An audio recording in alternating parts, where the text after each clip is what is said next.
They tell you to be sweet. They tell you to play small. They tell you to smile, nod, and take what you're given, like your worth is measured in how easy you make life for everybody else. But let me ask you this. How much has nice really paid you back? How many times did being agreeable leave you overlooked? How many times did being polite leave you underpaid? How many times did shrinking yourself so others felt comfortable leave you invisible in the very rooms you worked hard to get into? See, being a nice girl is like being an unlocked door. People walk through, take what they want, and leave you empty. I'm here to tell you it's time to lock that door, post up like a Secret Service agent, and protect your value like it's a national treasure. No more apologizing for taking up space. No more waiting for permission to lead. No more silencing yourself so others don't call you too much. This era we're stepping into, it's the bad B teach era. Not about attitude for show, but about power, discipline, and presence. Because the world doesn't respect nice. The world respects undeniable. When we talk about power, most people picture as control, dominance, or the ability to force outcomes. But real power isn't about who you can control. It's about how much of yourself you refuse to compromise. Redefining power means no longer shrinking down just to make others comfortable. No longer softening your voice so people don't call you aggressive. No longer letting your brilliance stay hidden because someone else feels threatened by it. It's about owning the space you walk into and refusing to apologize for the weight you carry. Too many people have been conditioned to equate nice with safe and safe with acceptable. That mindset is a trap. Being nice in the way society expects often means being agreeable to the point where your own needs, your own truth, your own mission get buried under everybody else's expectations. Redefining power is about flipping that script. Power in this sense starts internally. It's how you see yourself when nobody's watching. Do you carry yourself like somebody who deserves a seat at the table, or do you wait for someone to hand you an invitation? Do you water down your ideas in meetings so you don't step on toes, or do you drop your vision on the table like it belongs there? Real power doesn't wait for permission. It recognizes that the only validation that matters is the one you give yourself. And when that belief becomes unshakable, people have no choice but to adjust. They might not like it, they might resist it, but deep down they respect it because confidence rooted in authenticity hits different. Redefining power also means rejecting the idea that strength has to look like aggression. For too long, women especially have been put in a box. Either you're nice and agreeable, or you're labeled too much, too loud, too intimidating. That binary is a lie. Power doesn't mean you lose compassion or empathy. It means you decide when to extend it and when to withhold it. It's not about being cruel, it's about being intentional. You're not obligated to smile and make strangers comfortable. You're not required to entertain conversations that drain your spirit. You don't have to accept every request just because you don't want to be labeled difficult. Real power means you get to choose. It's a choice that comes from clarity of self, not fear of judgment. There's also a cultural layer to redefining power. Many times, women, especially those from marginalized backgrounds, have been taught survival strategies like shrinking themselves to avoid backlash or playing small to avoid being labeled. These strategies may have once been necessary, but they cannot be the foundation for legacy. Power in its truest form requires risk. It requires walking into a space knowing you might not be liked, but refusing to let that dictate your expression. And when you embrace that, you start to notice something. The more you stand tall in who you are, the more people begin to align with you, not because you pander to them, but because you embody the type of freedom they crave for themselves. Another dimension of redefining power is in relationships, professional, personal, and social.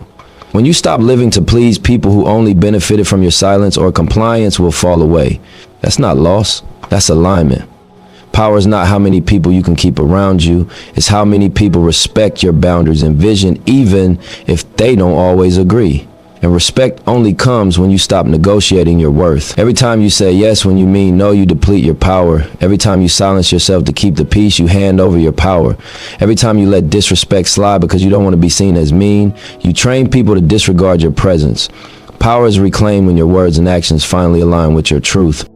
Redefining power isn't an overnight switch. It's a practice, a discipline, a constant recalibration. Some days you'll feel the old patterns pulling you back, the urge to soften your stance, to laugh off something that disrespected you, to stay quiet when your intuition is screaming. But every time you choose yourself in those moments, every time you stand firm instead of folding, you're building muscle. And just like training in the gym, that muscle grows stronger with repetition.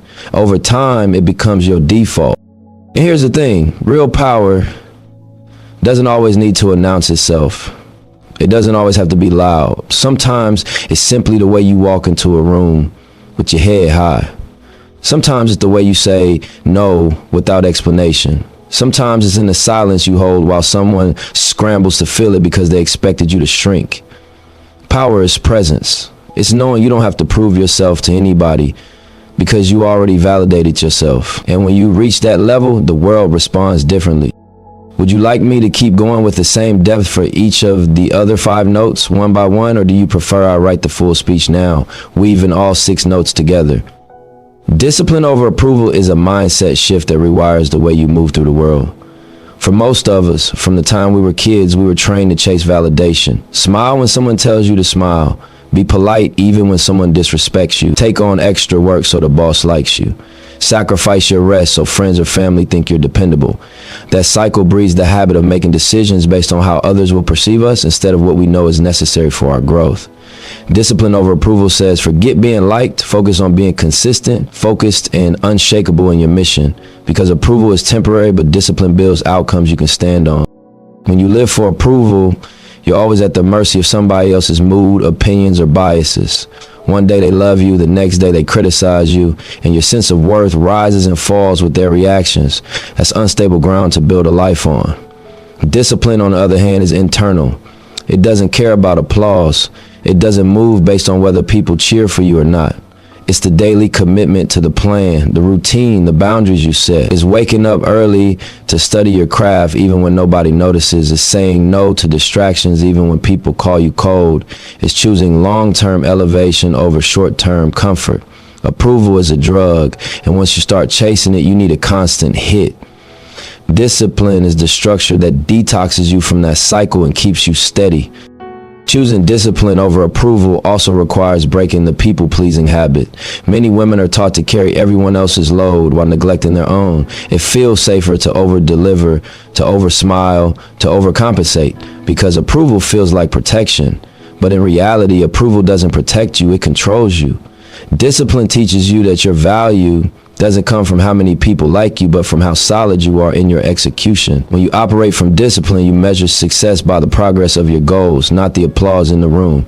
You start asking yourself, did I keep my word to myself today? Did I move closer to the vision I set? Did I protect my energy, my focus, my mission? That's the scoreboard that matters, not whether people label you nice or difficult.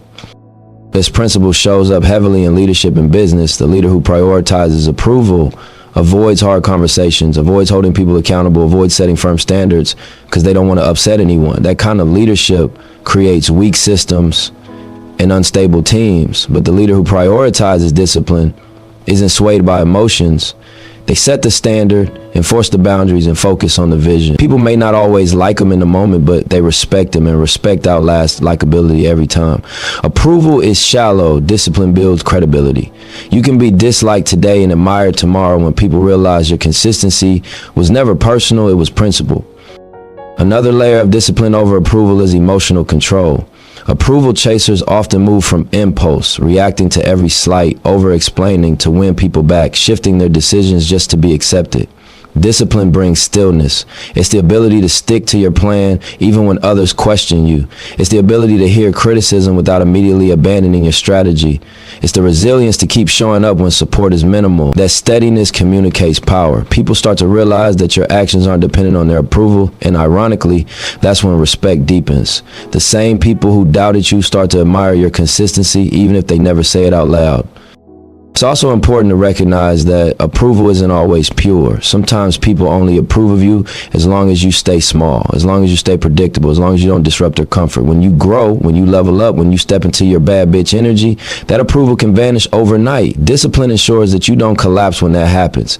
Instead of chasing the next group of people to validate you, you return to the system you've built. You know, your morning routine, your work ethic, your boundaries, your strategy. That becomes your foundation, not their opinion. Think of discipline as self-loyalty.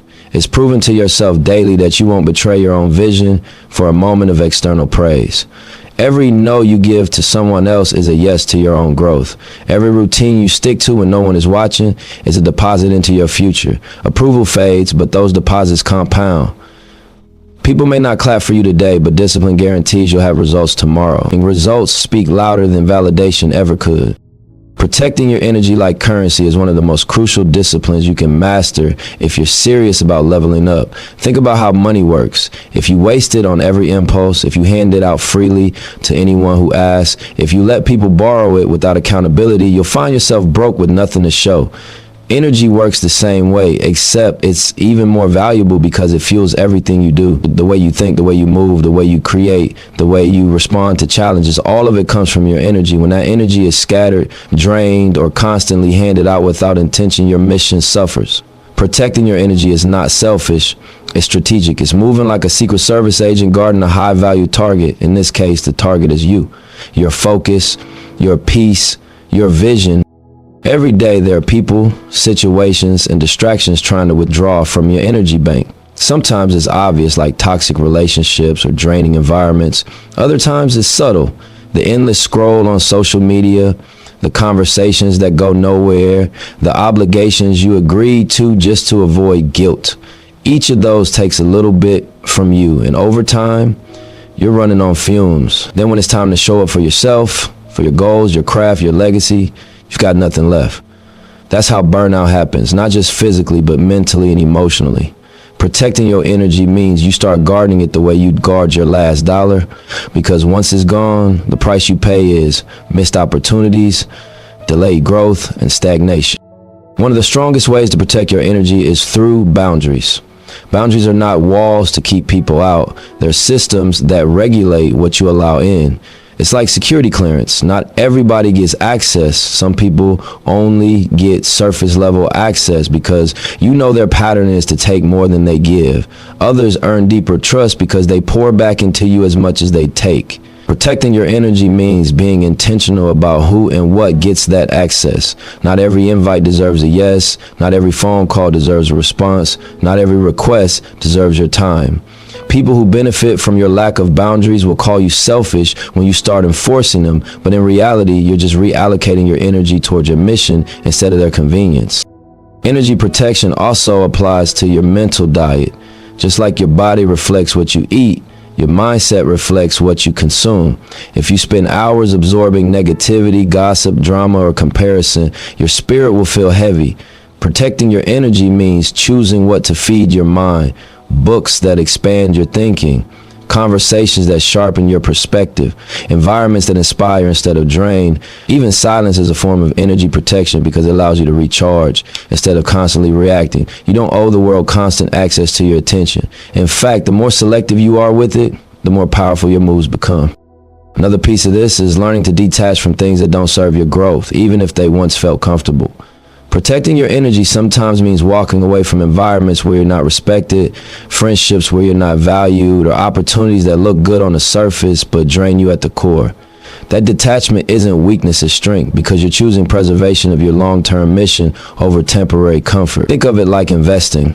You don't throw money into stocks that are guaranteed to lose, and you don't throw energy into people or situations that can't grow with you. When you start protecting your energy, you'll notice a shift. Your focus sharpens, your creativity flows more freely, your confidence grows because you're no longer stretched thin trying to be everywhere for everyone. You have more stamina to pour into what matters most, and that consistency compounds. Protecting your energy creates leverage, and leverage is what turns effort into results. You stop moving in circles and start moving in straight lines toward your goals.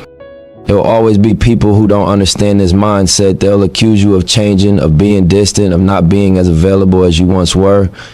That's fine. Growth demands separation from the habits that once kept you accessible to everybody but yourself. Protecting your energy doesn't mean isolating forever. It means being intentional about where your presence goes and ensuring that every investment of your energy pushes your mission forward instead of pulling you backward. That's the kind of discipline that builds legacies. Turning pain into strategy is one of the most powerful transformations you can make, because pain by itself can destroy, but when you convert it, it becomes fuel. Every time you've been underestimated, dismissed, or overlooked, that was data being collected. Every time someone doubted you, talked down to you, or made you feel invisible, that was information being logged. Most people let those experiences sit in their chest as weight. They replay the hurt, they internalize the rejection, and they let it define their worth. But if you shift perspective, pain is actually intelligence.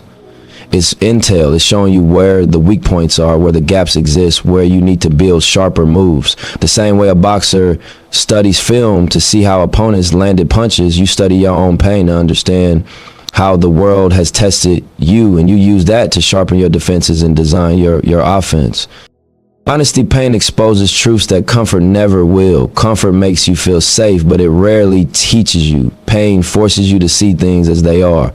Maybe that job you thought was secure really wasn't invested in your growth. Maybe that friend you trusted was never loyal. Maybe that relationship showed you how much of yourself you were willing to give away without return. Those moments sting, but they also reveal reality. When you stop taking it personally and start analyzing it strategically, you see patterns. You start to notice where you left yourself unprotected, where you ignore red flags, where you invested energy without clarity. That knowledge, painful as it is, becomes a blueprint for how you move forward. Strategy is built from lessons, and lessons are often born from hurt. The key is refusing to let pain trap you in victimhood. Victimhood says, this happened to me, so I can't move forward. Strategy says, this happened to me, so here's how I move smarter. When you make that shift, pain becomes a teacher instead of a jailer. You start asking better questions. What did this moment show me about myself?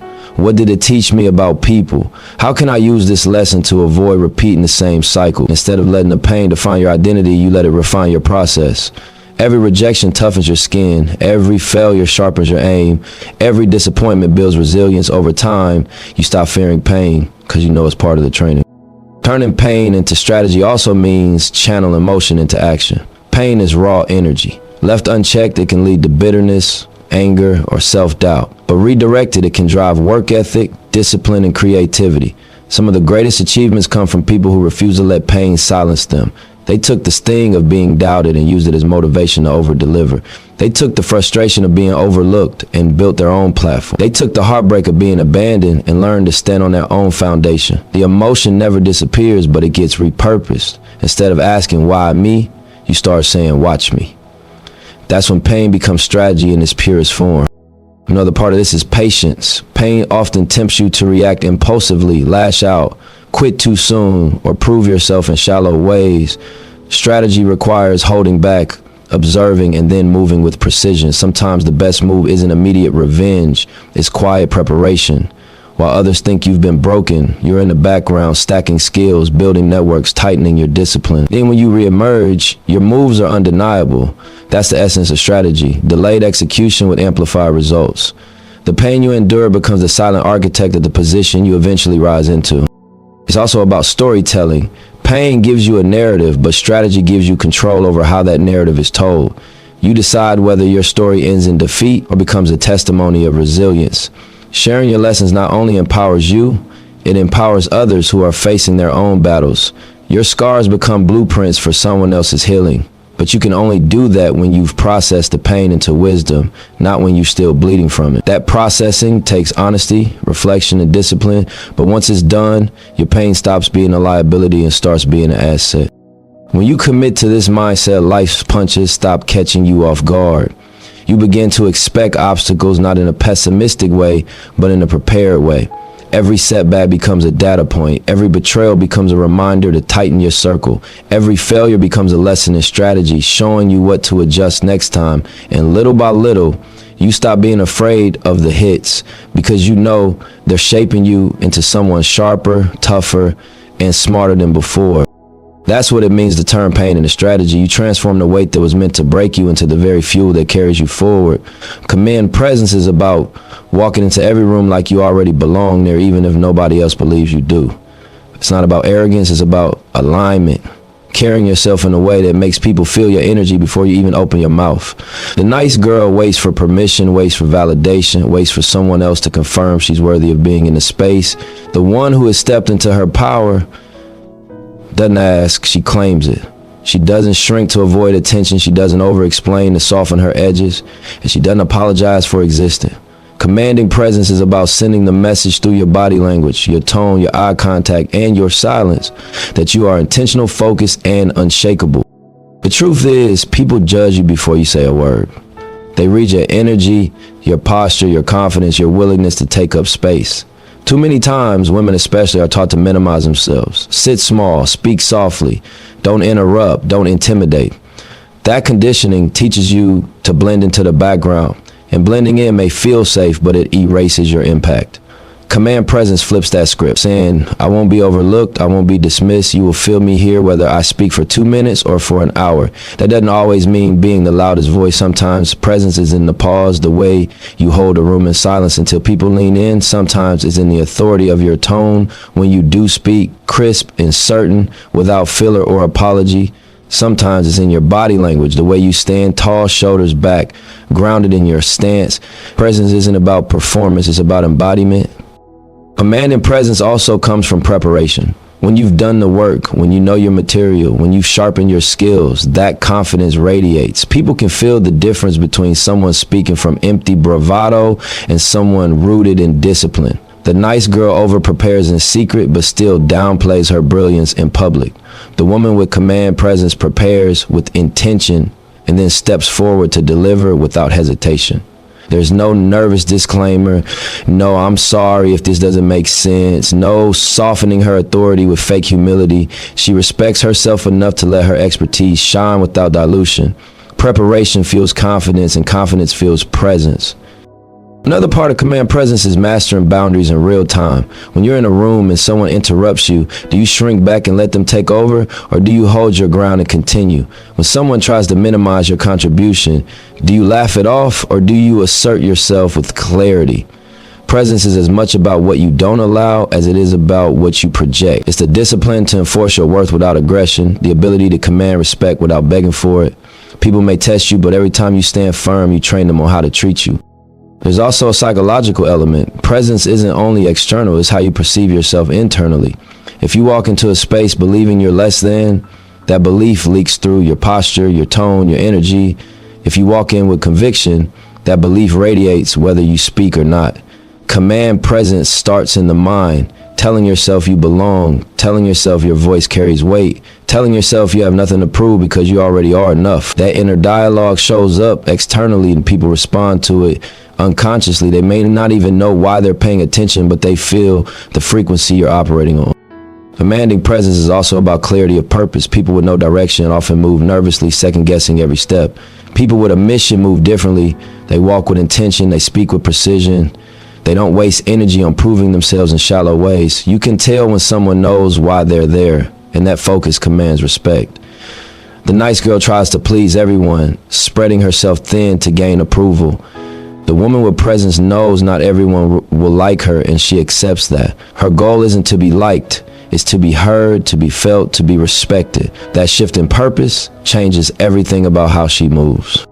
Silence is another underestimated tool of presence. Nice girls tend to fill every gap with nervous chatter, afraid of awkward pauses. But the one who commands presence understands the power of stillness. Sometimes the pause is what makes people lean in. Sometimes holding silence after making a point gives it more weight than 100 extra words. Presence isn't about constant performance, it's about precision. Every move, every word, every pause carries intention. That kind of control makes people pay attention. When you build command presence, you no longer fade into the background. You no longer beg for respect. You no longer wait for someone to validate your seat at the table. Your inner space is like the seat was always yours, and if it wasn't, you'll build your own table. Presence isn't about arrogance, it's about ownership. It's about moving with such certainty in yourself that the world adjusts around you instead of the other way around. That's the shift from nice girl to a woman who commands the room without even asking. Legacy over likes is the discipline of choosing what lasts over what trends. It's the refusal to measure yourself by shallow approval, by fleeting attention, by quick validation that disappears the moment you stop entertaining. In a world addicted to likes, clicks, and claps, it's easy to confuse visibility with impact. You can rack up thousands of followers, hundreds of compliments, endless approval, and still leave nothing that stands when the applause fades. Legacy isn't about being seen, it's about being remembered for the structures, the systems, the principles, and the influence you built that outlived the moment. Legacy over likes means you're not hustling for temporary approval, you're investing in long-term significance. Chasing likes is seductive because it feels like progress. Someone comments on your post, someone praises your work, someone tells you how amazing you are. It hits your dopamine like a drug, but it's hollow if it doesn't connect to purpose. It's like eating sugar, quick energy, no nutrition. When the high fades, you're left hungry, searching for the next hit. Building legacy is slower, quieter, often less glamorous, but it compounds. It's the daily consistency, the discipline, the sacrifices nobody sees. It's choosing to spend your time building something sustainable instead of burning yourself out, keeping up with trends. Likes feed ego. Legacy feeds generations. Legacy means thinking beyond yourself. It's about asking, what systems am I building that will keep running even when I step away? Who am I teaching, mentoring, or inspiring in ways that will ripple after I'm gone? How am I documenting my knowledge, protecting my values, and passing them forward? The nice girl mentality is obsessed with being liked in the present. The powerful woman is focused on building something that outlives her. That's why she doesn't get distracted by temporary criticism or lack of applause. She knows the real payoff comes later when people look back and realize her moves shaped the foundation they're standing on. Choosing legacy over likes also means detaching from the need for constant recognition. The work that matters most is often invisible at first. Planting seeds doesn't get applause, but it's the only way to grow a forest. Studying late nights, investing in your craft, making disciplined choices, setting boundaries, those don't get likes, but they are the bricks of legacy. The world might not clap for you while you lay in them, but years later, those same people will walk into the house you built and realize you created something permanent. That's when they respect the difference between chasing attention and creating substance. Legacy demands patience. Likes are instant. Legacy is slow burn. It's tempting to chase what gives quick validation, but those shortcuts cost you longevity. When you build with legacy in mind, you move with strategy instead of impulse. You make decisions not just for how they look today, but for what they mean tomorrow. You turn down opportunities that might get attention if they compromise your values. You stop performing for the crowd and start investing in your character, your discipline, your systems. Legacy requires delayed gratification, but the reward is lasting impact that nobody can take away.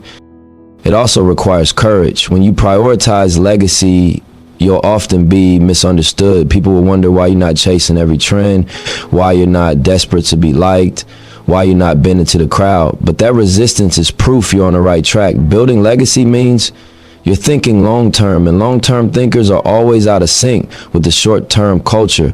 The same people who mock your discipline now will one day respect the results of it. There's the paradox of legacy. You might not get applause in a moment, but you secure respect for a lifetime. Legacy over likes is also about integrity. Likes can be bought, faked, or manipulated. Legacy can't. Legacy is built from truth. What you stood for, how you move, the values you embody. You can trick people into liking you, but you can't trick history into honoring you. The record of your discipline, your principles, your impact will always tell the truth. When you move with integrity, even if people don't always like you, they respect you. And that respect is the foundation of legacy. When you commit to legacy over likes, you stop moving for the moment and start moving for eternity. You understand that applause is nice, but impact is better. You understand that visibility without value is empty. You understand that the real reward is not in the compliments people give you today, but in the way your life's work continues to echo tomorrow. Legacy is the real currency, the ultimate goal, the only measure that truly matters when the noise fades and the crowd moves on. So let's make it clear. This isn't about becoming cold, cruel, or heartless. This is about refusing to keep playing small just to make the world comfortable. It's about redefining power so it starts inside you, choosing discipline over approval so your moves outlast applause, guarding your energy like the currency it is, turning every piece of pain into strategy, commanding every room you walk into, and building legacy instead of chasing likes. The nice girl era was survival, but survival isn't enough anymore. Now it's about elevation. It's about walking like you own your space, speaking like your words carry weight, and moving like your future depends on it, because it does. Every great shift starts with a decision. The decision to stop apologizing. The decision to stop shrinking. The decision to step out of permission and step into power. This is that moment for you. Not tomorrow, not next year, not when somebody finally validates you, right now. So protect yourself like the Secret Service agent of your own destiny. Step boldly into your bad BTH era, and when the world adjusts around you as it always does, you'll know you made the right choice.